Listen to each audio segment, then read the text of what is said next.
Olá, continuando. Agora é o futuro da IoT na medicina. A IoT pode ser aplicado na área da medicina para resolver vários problemas e para eliminar alguns gargalos também.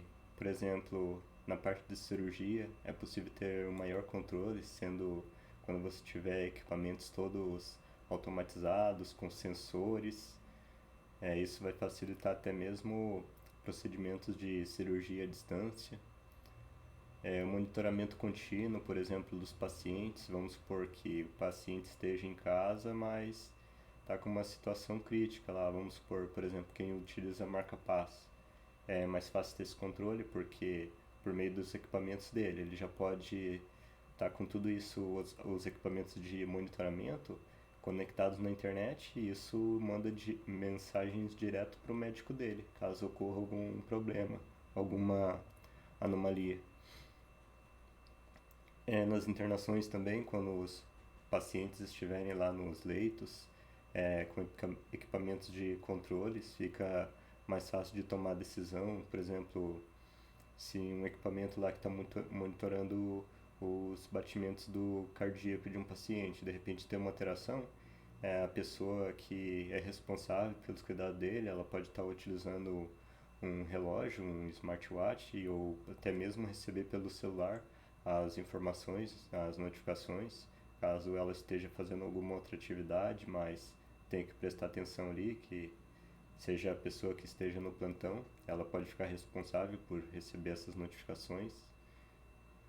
Os relógios inteligentes para controlar a saúde do paciente, por exemplo, pulsação, temperatura, no caso da febre, entre outros. Os equipamentos inteligentes, como eu citei, na utilização de cirurgias, de monitoramento de paciente que está na UTI também.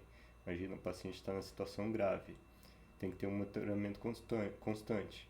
Mas as pessoas, o ser humano é falho. A máquina, como ela não sente cansaço, ela não tem emoções, então ela vai estar trabalhando o tempo todo conforme ela foi programada. Ela não tem problemas físicos para ter sono, por exemplo, e dormir e não acordar em uma situação crítica para tomar uma decisão. Então, o monitoramento por meio de equipamentos e software, ele nesse sentido, ele é mais robusto. Claro que para ter a interferência tem que ter um humano ali. E até para evitar que ocorra um problema que não esteja uma intervenção humana rápida, é possível fazer também redundância. Por exemplo, duas pessoas ficam responsáveis por controlar um paciente de monitoramento da UTI para receber as informações, para tomar uma decisão. Pacientes com mal de Parkinson também podem ser monitorados rapidamente. Isso ajudaria no caso de ter um maior controle e tomada de decisões no agravamento de alguma situação. Os que utilizam marca-passo também. E para todos esses controles e monitoramento, é possível pensar em várias interfaces em software e várias interfaces digitais e também equipamentos físicos, talvez sensores que ajudem a resolver os problemas dessa área. Dispositivo para diabéticos também. Por exemplo, está sendo feito alguns equipamentos de lentes de contato que pegam as informações de nível de diabetes por meio das lágrimas. É claro que esse equipamento teve uma certa falha, teve um erro na produção, mas tem outros países que estão trabalhando numa pesquisa parecida. Por exemplo, a Holanda, ela está trabalhando no desenvolvimento de sensores que ficam na pálpebra inferior do paciente, e esse sensor, quando recebe ele tem um gel, e esse gel, quando recebe o diabetes, ele manda sinais eletromagnéticos, e esses sinais eletromagnéticos medindo o valor da diabetes podem ser enviados via Wi-Fi para algum equipamento que esteja conectado na internet, e daí vai chegar no computador de alguém ou no celular de alguém as notificações. Tudo isso será feito de acordo com o que for programado. Rapidez no diagnóstico também. Por exemplo, se tiver tudo online, No momento que o equipamento lá coleta as informações no diagnóstico, já vai tudo via software já, por exemplo, coletou a febre, e o equipamento já envia os valores direto para o software. Não precisa ficar digitando as informações. Claro, no caso de estar tudo conectado, porque daí o paciente chega, já faz o cadastro automático dele no devido local, e quando ele entrar para o atendimento, já vai saber que aquele prontuário que está lá dentro da enfermaria, por exemplo, que controla essas informações, já vai receber esse prontuário dele, o prontuário no sistema, e conforme ela for utilizando os equipamentos lá dentro, medidor de temperatura, pressão, peso, tudo isso, ao invés da pessoa ter que digitar lá no sistema, já vai tudo de forma automática. E isso é possível fazer por meio da internet das coisas, também seria um exemplo do que poderia ser realizado. É importante também que você vai ter um registro de banco de dados muito mais eficiente, porque não vai acontecer, por exemplo, da pessoa na hora que coletou a informação lá, ela digitar um valor errado. E vai digitar até os graus lá, por exemplo, a temperatura está 19,30. O peso é 65,900, por exemplo. Se não digitasse o 900, já seria quase 1 quilo a mais, que 1 quilo a menos, ou 1 quilo a menos. Então tem maior precisão, porque é uma forma também de tirar as falhas humanas, que geralmente não são intencionais, mas provocada por essas certas dificuldades que eu falei para vocês, que só o humano tem, mas a máquina não tem, que é o cansaço, entre outros. Outro exemplo também de aplicação de internet das coisas, que acredito que vai prosperar, e é o que as pesquisas dizem também, que agrega muito valor, é na área do agronegócio.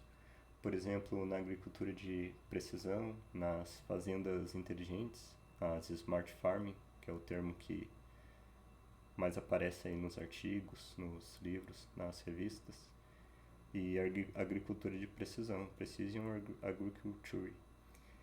Na agricultura de precisão, por exemplo, você tem o controle de água. Vamos supor lá que você tem um sistema de irrigação automatizado e ele esteja programado para irrigar a sua plantação 2 vezes por dia, de manhã e à tarde. Mas vamos supor que tem previsão de chuva para a noite. Seria necessário fazer a irrigação da tarde? Talvez não. Se o nível de certeza for alto, não seria necessário fazer irrigação, tendo em vista que vai chover, para que gastar água? Você estaria otimizando recursos. Outra coisa da agricultura de precisão, talvez tenha uma praga que esteja afetando sua plantação, vamos supor no soja. Essa parte, quando for monitorada com drones, por exemplo, que um drone, se você tirar a imagem, essa parte que está afetada pode aparecer numa cor diferente lá na plantação. Pode estar um amarelão, vamos supor que a sua plantação é tudo isso aqui, de terra. Mas a parte que está afetada é isso aqui. Então, se você pega as coordenadas certinho dessa área e você tem certeza que é onde não está diferente, não está tendo essa anomalia, essa praga, você pode simplesmente pulverizar somente essa área aqui. Claro que depende da situação também, talvez já estejam passando para o outro lado, talvez você queira, não precise pulverizar tudo, mas você resolva pulverizar essa parte aqui, para ter certeza que vai pegar a parte que já começou a passar para cá, talvez. Mas você já vai estar otimizando o recurso. E depois, se você fizer, por exemplo, a pulverização de uma praga aqui e ver que não afetou essa parte aqui, então já foi eficiente. E como que isso é feito? Tudo via software. O trator vai ter por exemplo, um trator Pode ser o caso de trator autônomo, hoje já tem tratores autônomos que funcionam sem motorista, mas mesmo que não seja, mas a pessoa que estiver dirigindo lá, ela vai estar com uma telinha aqui no computador dela, e por meio dessa telinha, ela vai monitorando toda a parte que ela tem que passar. Claro que o trator vai ter um GPS também, está conectado no GPS, está recebendo sinal aqui, tem uma antena enviando sinais aqui, igual está aqui mesmo. Um raio, antena mandando sinal, ele monitora aqui e mostra lá para o motorista. Ou se o trator for autônomo, ele faz isso sozinho e vai pulverizar somente essa área. Aí depois vai ter todos os registros desses acontecimentos também armazenados num banco de dados. Tudo que foi coletado na aplicação.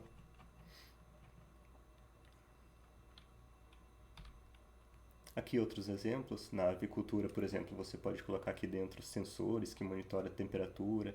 Se a temperatura do aviário estiver muito elevada, você pode ligar, por exemplo, ventiladores e dependendo da umidade também, se ela estiver abaixo do normal, você pode, por exemplo, fazer um gotejamento nesse ventilador aqui para ela modificar todo o ambiente. Você pode ter um controle automatizado das cortinas que descem aqui para fechar o aviário quando for necessário. Por exemplo, se você tem um sensor de gases, vamos supor aqui no caso do suíno, que faz mais gases ainda do que no aviário.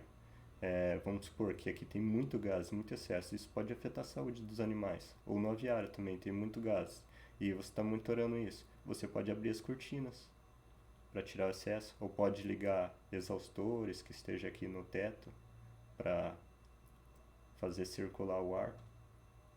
E isso poderia ser tudo automatizado. E aqui também. Que você poderia ter os bebedouros com sensores para controlar se os animais estão tomando água mesmo e de acordo com a quantidade necessária. Você pode automatizar, por exemplo, climatização para incentivar a reprodução das rãs. Pode controlar os ambientes das greenhouses para que haja uma produção melhor. Na parte hidropônica, por exemplo, colocar todos os produtos químicos na água de acordo com o necessário. Pode controlar o sistema de aquaponia, que é o sistema de hidroponia integrado com a piscicultura, ou seja, daí você não precisa colocar os componentes químicos aqui na água, porque a própria água que sai aqui dos peixes, ela já passa aqui, faz a recirculação, alimentando as plantas, e depois ela vem para uma parte aqui de filtragem e volta limpa para os açudes, que é feito com argila expandida, por exemplo, ou passa por filtros de espuma.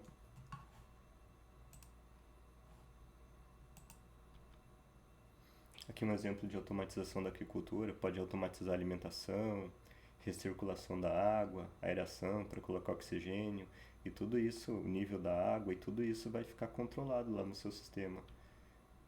Aqui alguns exemplos de dados que você pode controlar, por exemplo, numa produção de peixe, os dados que são importantes no controle da água. É claro que isso aqui tem controle para tudo. Cada setor específico tem alguns valores que tem que ser controlado, por exemplo, na indústria, produção de alimentos, entre outros. Por que é importante controlar o registro? Vamos supor, no caso da piscicultura, uma pessoa que entra lá, que nunca trabalhou naquela área, ela não conhece os valores de desempenho de um açude, por exemplo. Se ela tiver um histórico de dados, ela consegue tomar uma decisão baseada nos fatos passados. Por exemplo, o acionista lá que trabalha na bolsa de valores, ele não tem o home broker dele lá e fica controlando os gráficos das tendências?